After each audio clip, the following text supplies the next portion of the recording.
e ensinado aos pés de Gamaliel, talvez o melhor mestre de sua época, Paulo tinha uma carreira promissora. Paulo tinha uma carreira que era de sucesso. Mas só que Paulo viu que a glória da vida dele não estava sendo dada à pessoa certa. Porque ele continua o texto: todavia, o que para mim era lucro, passei a considerar como prejuízo, por causa de Cristo.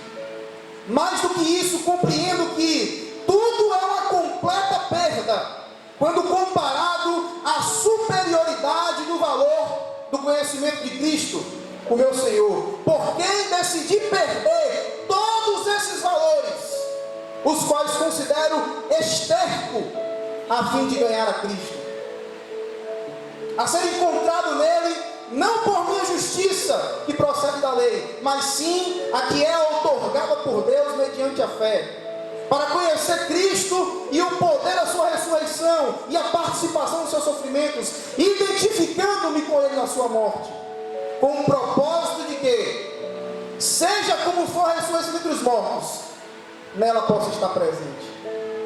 Paulo percebeu que tudo aquilo que ele estava investindo tempo para ganhar não traria a ele glória nenhuma, mas ele percebeu que se ele buscasse a glória de Deus na vida dele, seria apresentada no final uma glória muito maior do que aquilo que ele podia imaginar.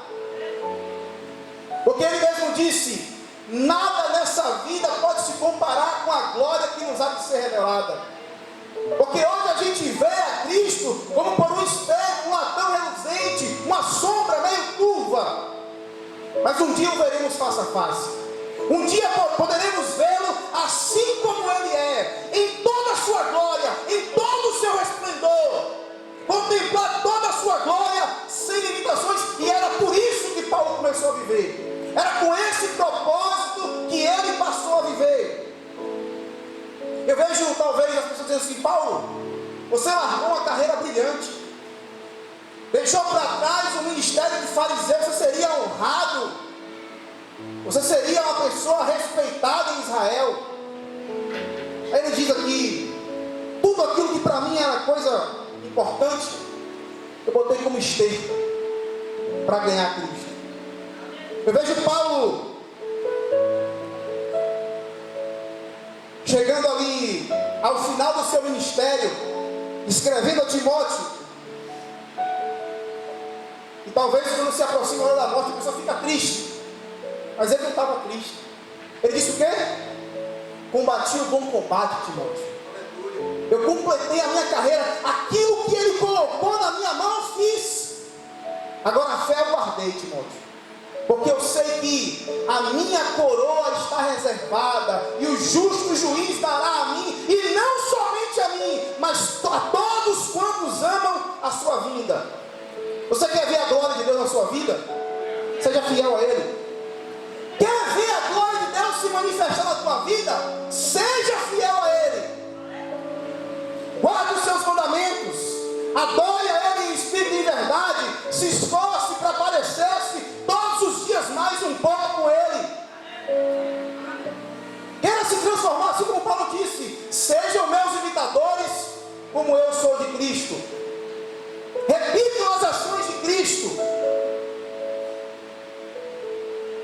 Irmãos, quando ele se converte, Paulo estava todo amarrado pelos aguilhões que prendiam ele.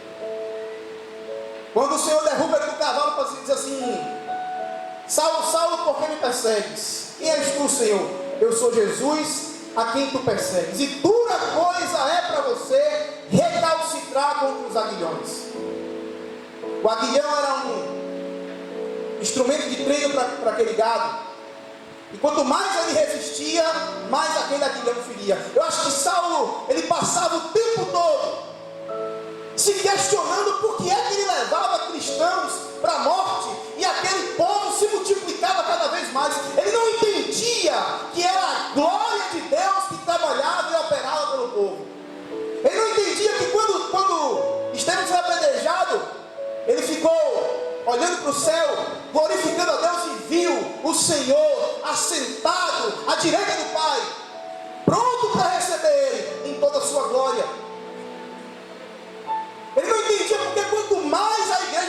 perseguida, mais aquele povo aumentava de tamanho. Quanto mais era perseguida, mais perto de Deus eles estavam. Saul não entendia isso. É por isso que para ele era uma coisa dura recalcitrar contra os aguilhões de Deus. Só que Paulo foi desamarrado, irmãos. E eu vejo uma associação com aquilo que foi cantado aqui. Aqueles 3 homens na fornalha. Ou vocês adoram a imagem que eu fiz, ou vão ser os 3 lançados na fornalha.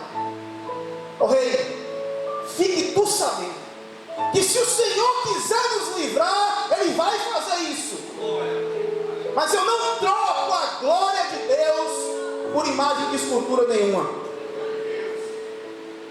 Foram lançados 3 na fornalha. Os irmãos conhecem a história. Aqueles que lançaram foram queimados pelo fogo. Mas aí tem um homem que olha assim: ó rei, o senhor colocou quantos na fornalha? Foram 3. Estavam os 3 amarrados? Sim, estavam.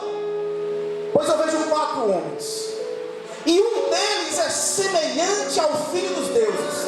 Eles estão todos desamarrados, caminhando e passeando como se nada tivesse acontecido. Para que o fogo serviu na vida daquele povo? Só para uma coisa: para queimar as amarras. O fogo que Deus coloca e nos submete muitas vezes só tem uma utilidade, irmãos: queimar as amarras das nossas vidas.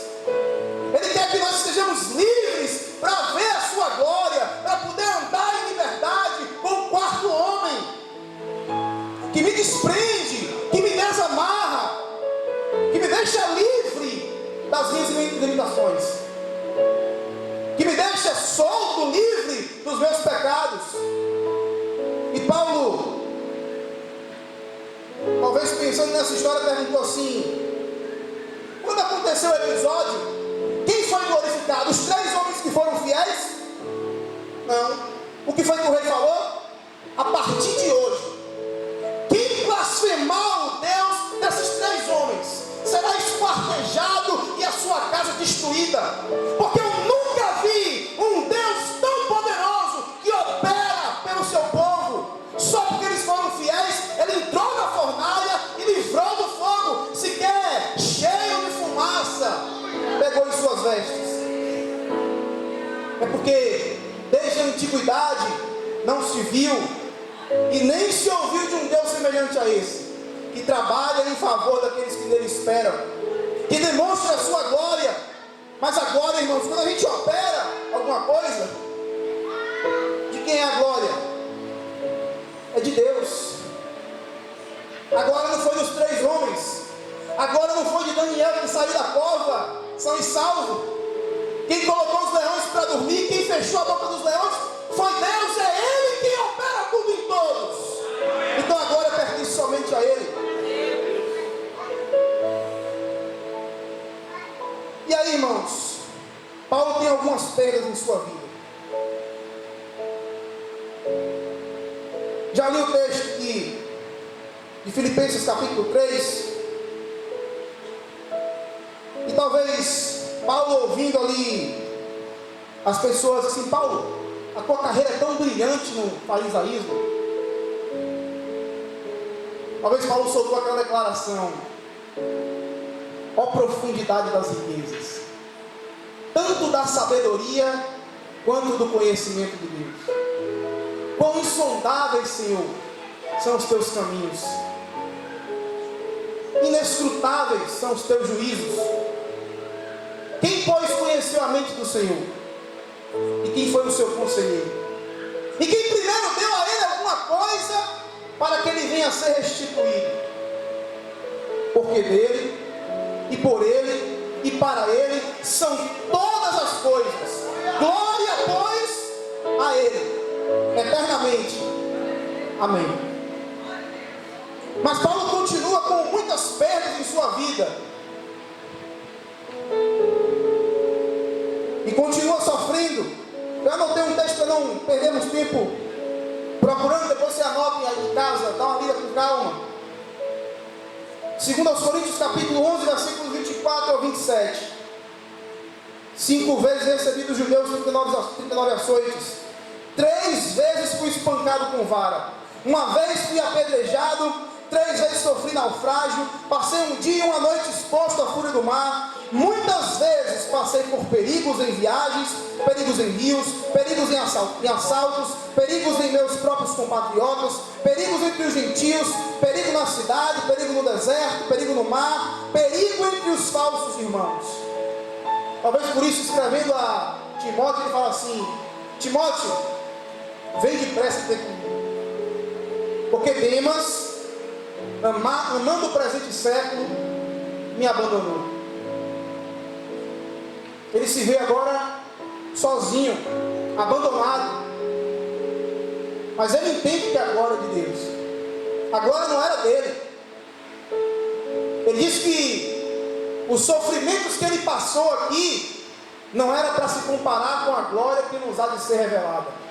Paulo entendia e sabia o que estava fazendo e para onde ele estava indo, porque ele mesmo disse: eu sei em quem tenho crido, e sei que ele é fiel para guardar o meu depósito até aquele grande dia.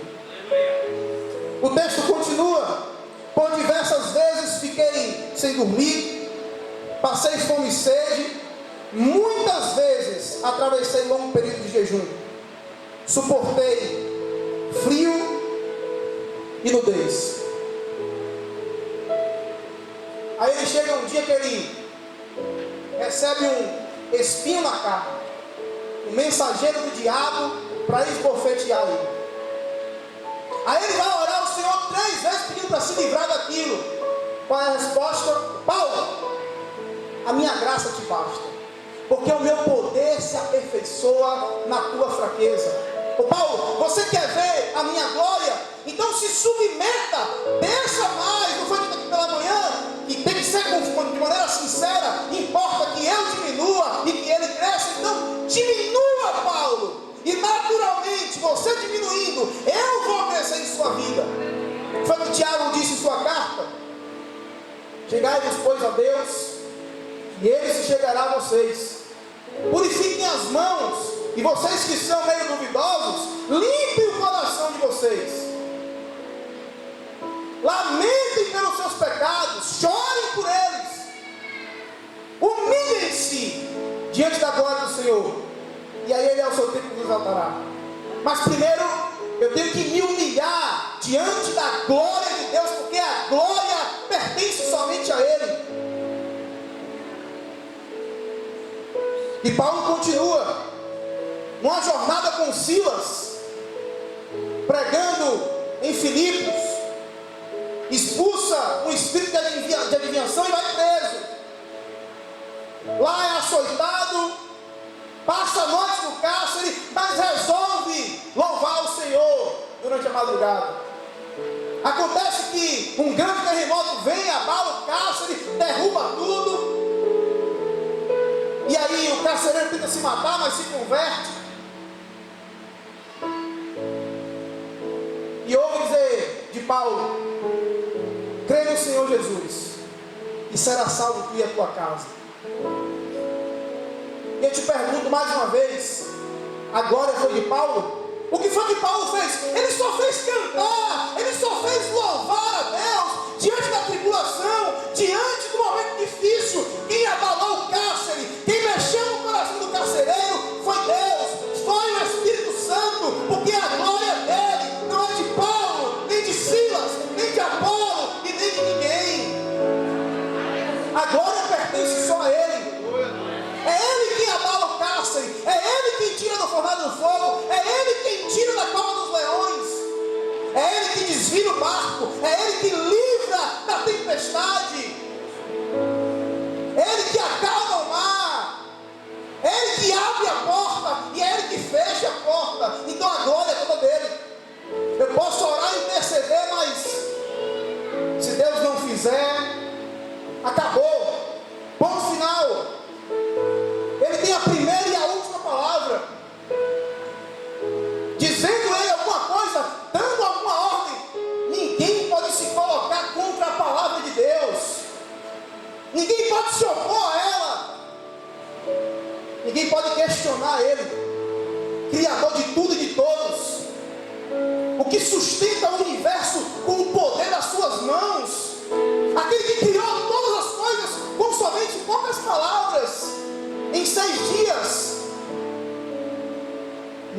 me pega olhando para a natureza, irmãos, e admirando a beleza disso que foi feito.